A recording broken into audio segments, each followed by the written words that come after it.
Star Wars Thrawn, written by Timothy Zahn, is the first novel by the author in the new extended universe. In Thrawn, Timothy Zahn brings back one of his most beloved characters, in fact one of the most beloved characters in the whole Star Wars franchise. Thrawn has appeared on the Rebels TV show, but make no mistake, Thrawn is very much a character from the old extended universe that's been transferred to the new extended universe. His character is that good. The character was first created in 1991 in Heir to the Empire, Zahn's first novel in the Star Wars universe, and largely considered to be the book responsible for the extended universe even existing.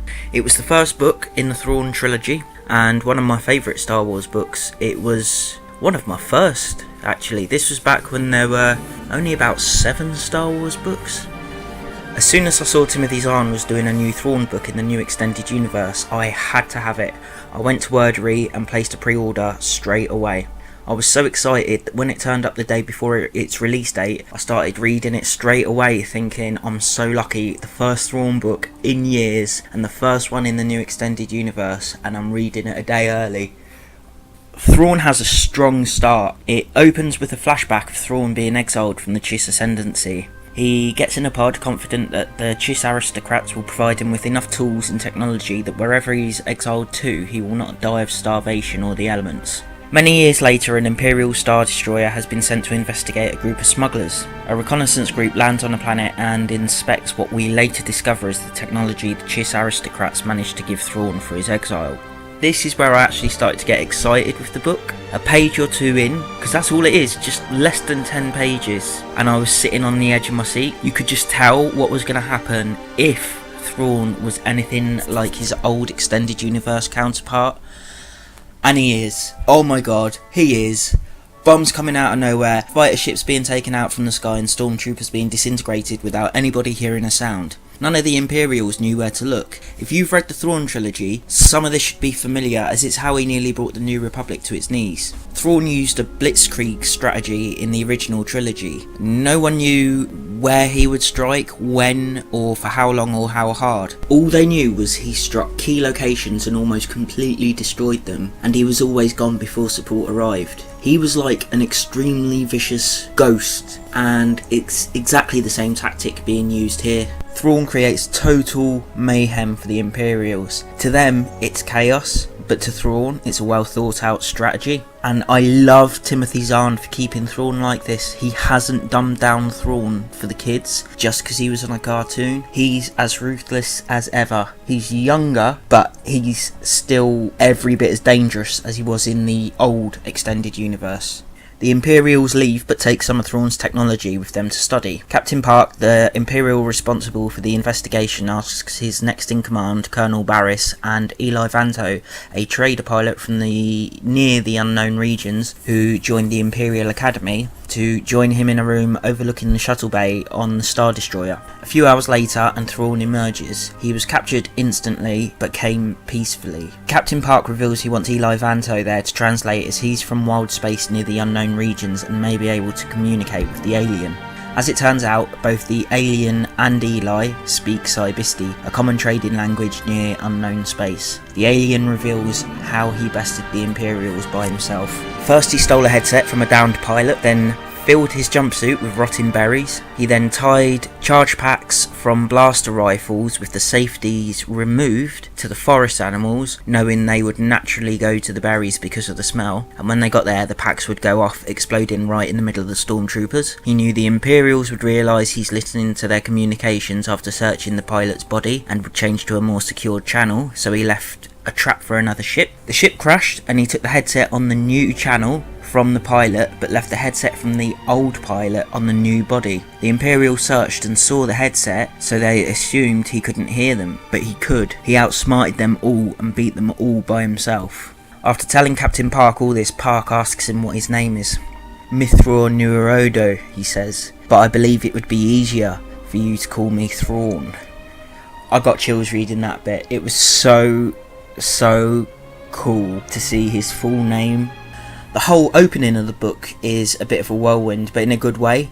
It's action, but not just for action's sake. It's there because it's true to the version of Thrawn we all know from the old days, but it's done in a way that shows his tactical genius, and Timothy Zahn absolutely nailed it.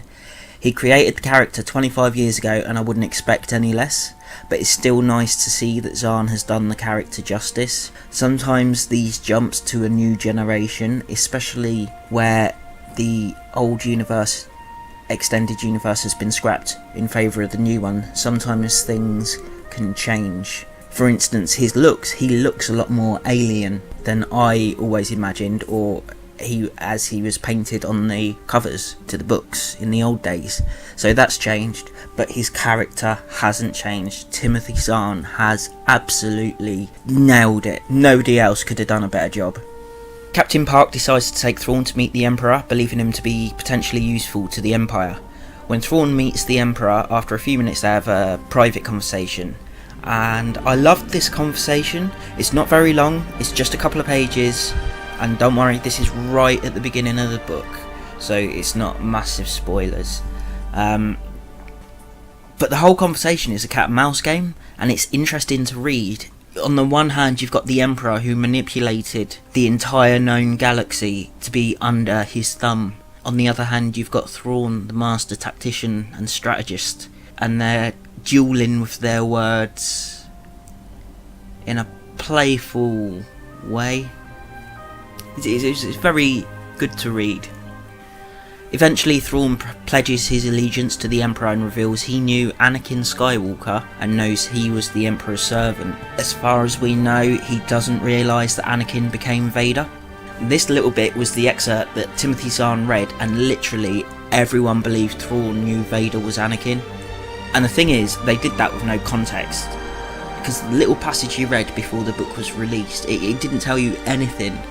So with no context, people assumed that, and I thought it seemed like too big of a detail to release before the book itself was released. So I was convinced he didn't know, and as it turns out I was right, because that would have been a big plot point, too big a plot point to release before the book came out. So the Emperor decides to send Thrawn to the Imperial Academy on Coruscant, and Thrawn requests that Eli Vanto go with him to help him learn the language and nuances of people of this galaxy. This is how the book starts, and it's a great setup not only for the rest of the book but also for Thrawn's story as an individual. It's very clean cut with no loose ends. He gets captured by Imperials, sent to the Academy, and bam, he's off to Imperial service. It's nice, it's clean, it's like, there you go Thrawn, off to your career we all know you're gonna have. Commandant Deanlark is the Dean of the Academy, and he's even more of a dickhead this time round. He was in Lost Stars by Claudia Gray, which is a fantastic book, and it's nice to see a character returning from another book and another author. It just helps bolster the sense that all the books really are connected. Thrawn ends up manipulating Deanlark over a small issue, and Zahn's written it so well. It's a move that's just pure Thrawn. Thrawn manipulates him by playing on his pride. Deanlark's pride makes him determined to follow the rules, but Thrawn again manipulates him into doing the opposite. But the way he does it isn't just coming up with the idea, it's creating the idea and presenting it in a way that makes Deanlark pleased, because one, he doesn't have to upset anyone, particularly the rich and powerful, and that would come back to hurt him, and two, he almost thinks it's his idea because Thrawn's manipulated him so much in the space of a couple of minutes. This is something that's always been in the Thrawn character. It's not just talking or taking action to end situations, it's playing that game of mental chess, and one of the reasons Thrawn has always been such an interesting character. And by playing the game and seeing 5 moves ahead, he can predict anybody's behaviour and response and tailor his own actions and words to kind of preemptively guide a person to say what he really wants them to. Once they've said it, they're bound by their own honour to keep their word. This is why he's such a great character. He's a master manipulator, and his strategic genius isn't limited to war. It's pure Thrawn. I liked Eli too. He played Robin to Thrawn's Batman. He's always watching and learning from Thrawn. As much as Thrawn is learning about body language and vocal tone from Eli is learning the same amount from Thrawn about strategic thinking and analysis. It's basically a symbiotic relationship, and it's an interesting thing to see. Two characters, one who's considered to be one of the greatest Star Wars characters ever, and one who's new, inexperienced, and doesn't have a lot of talent in anything, and they're both leaning on each other and learning. The relationship the old extended universe Thrawn had with Palion isn't the same as the one he has with Eli Vanto. They're more like comrades and brothers who got stuck together in this situation, whereas in the old extended universe, his relationship with Palion was more hierarchical. By layer of rank. In fact, Palion idolised Thrawn, and in contrast, sometimes Eli is irritated by Thrawn. He really gets under his skin. Thrawn always explained things to Palion when he asked, but he didn't really learn from him the same way he learns and relies on Eli. I'm not sure I would even class it as a change in his character, as he had to start somewhere when he got to their galaxy in the old extended universe, so for all intents and purposes, this could be the same Thrawn from the old extended universe, if you wanted it to be, in character at least. Thrawn eventually hears of a character called Night Swan. Night Swan is Moriarty to Thrawn's Sherlock in this book. He's always one step ahead of Thrawn, but only just enough to keep him out of reach. Now that's not easy to do with a character like Thrawn, who is 5 steps ahead of everybody else. So this guy's 6 steps ahead of everybody else. The similarities between Thrawn and Sherlock, particularly the BBC version of Sherlock with what's-his-face, Doctor Strange, him, Benedict Cumberbatch and his Cumberbitches. The similarities between Thrawn and that version of Sherlock, there's a lot of them. The bittersweet relationship between Sherlock and Watson is exactly the same as between Thrawn and Eli. Eli is impressed with Thrawn's intellect and his ability to pull a win out of any situation simply by looking at his opponent's cultural art, while at the same time completely dismayed at how oblivious Thrawn is to the politics directly affecting them, exactly the same way Watson feels about Sherlock. Over the course of the book, Eli learns from Thrawn and begins picking up the ability to see patterns where others cannot, helping Thrawn without Thrawn having to explain the reasoning to him. I liked it. It wasn't just a case of, here's the smart one and here's the dumb one, who the smart one has to explain everything to all the time so the reader knows what's going on. It wasn't that. It was Eli growing as a character, and there's a reason for that, which I can't say. Both Thrawn and Eli exhibit excellent character growth throughout the course of this book.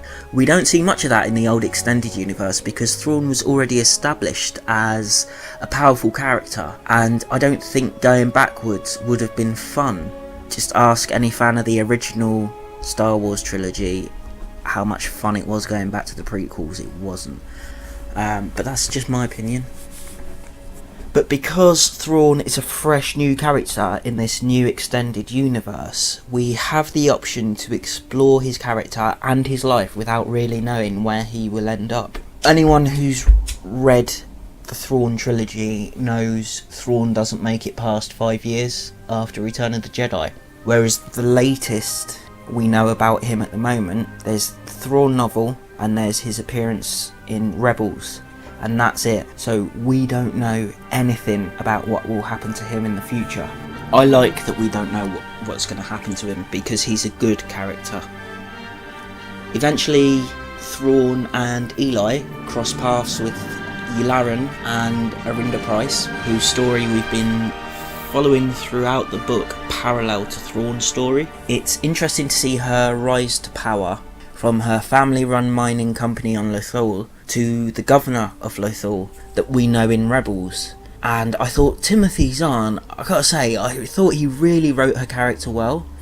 Based on what she's like in Rebels, I could have just done without her being in the book because she just seems like a generic bad guy for your Saturday morning cartoon character every week. Oh yeah, look, she's trying to catch us. Oh look, she didn't catch us.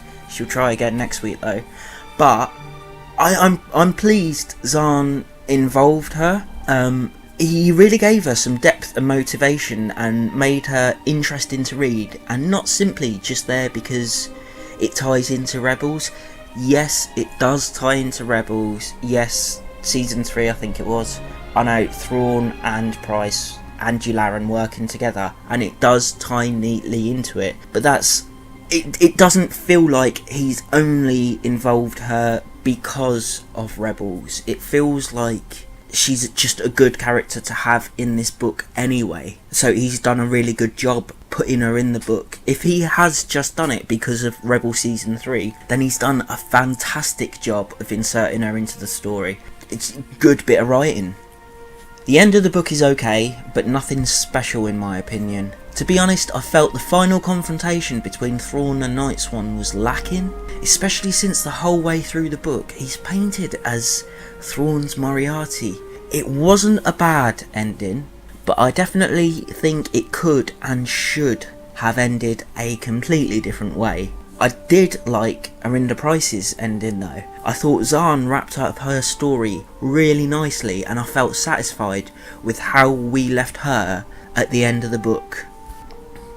There's also a final twist which I won't spoil, but I was really quite surprised, pleasantly surprised, but really surprised when I read it, and I thought it was an excellent way to leave that part of the story for now. So overall I'd say the ending, it was like 2/3 excellent, 1/3 acceptable, but could have been better.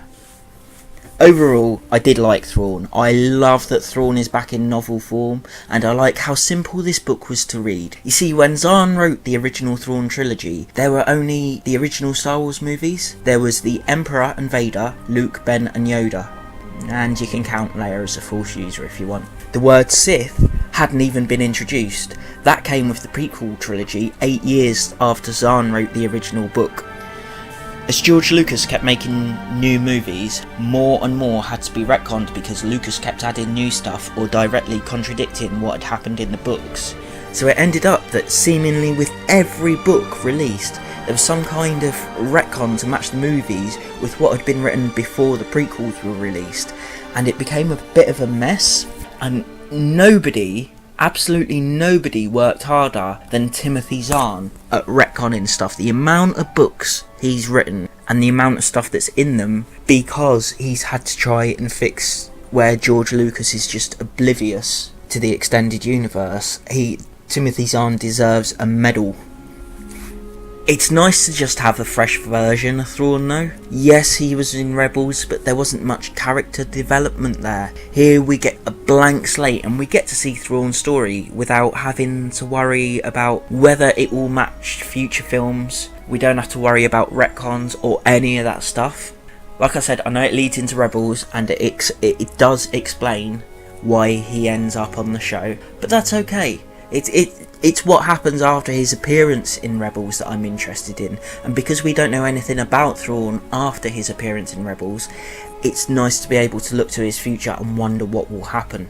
For all we know, he could have escaped the galaxy at the time of the Aftermath trilogy and helped the First Order, or someone else could have. Wink wink, I can't tell you about that bit. You have to read the book for yourself to find out what I'm talking about. The character dynamics in this book share a lot with Sherlock Holmes, but that's not a bad thing. We have a Sherlock, a Watson and a Moriarty. It's a good template to use, and it works well in this book because Thrawn is one of the few characters in the Star Wars universe that could be considered as smart as Sherlock. If you tried to do that with Tarkin, it just wouldn't work. As smart as he is, he's just not Thrawn and Sherlock smart. I've said it in other reviews, and the same applies here. I am so pleased Disney have gone back to basics. Thrawn is a smart book, but it's still fun. It's not too heavy, it's simple, but it's still interesting and enjoyable, and that's all a Star Wars book needs to be. Heir to the Empire was the first Star Wars book I ever read. It was the first one. I remember my dad bought me Heir to the Empire, The Last Command and Dark Apprentice from the Jedi Academy trilogy. Dark Apprentice was book 2, and he looked at him and he said, "But this is book 1, that's book 2, that's book 3. I said, "Yeah, but Dad, that's book 2 in a completely different trilogy." So I ended up getting the rest of the ones that I was missing for both trilogies anyway. But the first one for me was Heir to the Empire. Reading this for me personally was like going back to being 9 years old again. It was nostalgic, But like I said earlier, the book does not rely on nostalgia to carry it. The book in itself is good. If Thrawn had not existed before this book or Rebels, this would still be an excellent book. It was nice to see how Thrawn actually ended up with that famous white uniform of his, which I think Disney taken the piss a bit with, to be honest. I mean, the whole thing about Thrawn and his uniform was that, apart from Yularen in the first movie, Thrawn was the only one who wore white. But now we've got Grand Admiral Ray Sloane, who I love, but she's wearing white now. Fucking Orson Krennic's wearing white. Everybody's wearing white. It's not special if everybody does it. If everybody does it, it just becomes normal. So I wish they would stop putting everybody in these white uniforms just because they look cool. It's got to mean something. But back to this book, it's nice to see how Thrawn ends up with his white uniform. I liked that there were references to a certain secret project, and that again, in what must be the third or fourth book now, we're getting references to Dunium, I can't remember what it's called, being mined by the Empire. These references to other books or concurrent plots just help the whole extended universe feel like one cohesive story, rather than a jumble of individual stories that may or may not end up contradicting each other. I honestly think someone at Disney, or Dave Filoni, or someone is forcing these authors to keep track and to include these snippets of the rest of the galaxy, because if the authors are keeping track of everything as they're writing, everything every author writes will fit in line with everything every other author writes. And that's a good thing. Fans deserve that. After the cesspool of continuity the old extended universe became, they're making a preemptive strike on that and saying, no, let's get it in line now and keep track now. And that's good. That's fan service. That's thinking of the fans in the long run, and I appreciate that as a fan.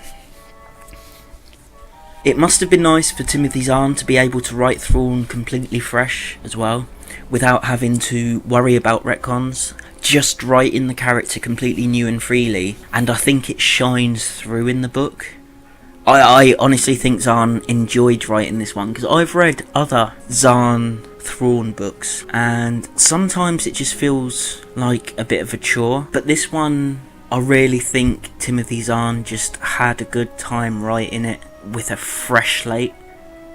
Given that we've now officially got Thrawn back in the Star Wars universe, the new canon universe, I see no reason others can't be brought in too. Personally, I would love to see Timothy Zahn's other most famous character, Mara Jade, return. Even if she's not brought back by Zahn, and she doesn't have to be the same, just similar. I think it would just be excellent to see her in The Last Jedi as a secret alternate apprentice of Snoke's, much the same way she was a secret apprentice of the Emperor in the old extended universe. I would like to see Kylo Ren betray Snoke in The Last Jedi, or even be killed, but Snoke's got Mara Jade up his sleeve. I think that would be excellent. I know we've got Ray Sloane, and I do like Ray Sloane. She's one of my favourite characters in the new universe. Even if Chuck Wendig doesn't write her as well as John Jackson Miller, but she's still a good character. But I would, even though we've got her, I would like them to bring Admiral Darla into the new extended universe, because I think she's an excellent character as well. She doesn't have to be hiding in the Maw installation. She doesn't have to be, sexually involved with Tarkin. But I would like to see that powerful leader with that edge that Darla has. I would like to see that. Maybe she could be part of the remnants of the original Empire that didn't leave with the First Order. It probably won't happen, but I would love to see these guys appear again, because I think they're good characters, and I think they're too good to be wasted. Overall though, Thrawn is another Star Wars book from the new canon that is just fun, and I said this in, I think, my A New Dawn review. Fun is all Star Wars needs to be. It doesn't need to be convoluted, it doesn't need to be overly complicated, it doesn't need to be retcons in every book. It just needs to fit in with everything else so that you don't sit there shouting, but this doesn't make sense because look at what happened in this book or this movie, you know. But overall, it has to be fun. If it's not fun, it's not Star Wars. Thrawn is a fun Star Wars book. It's well written, the characters go through a lot of growth. It's just a good, fun book. It's definitely worth reading.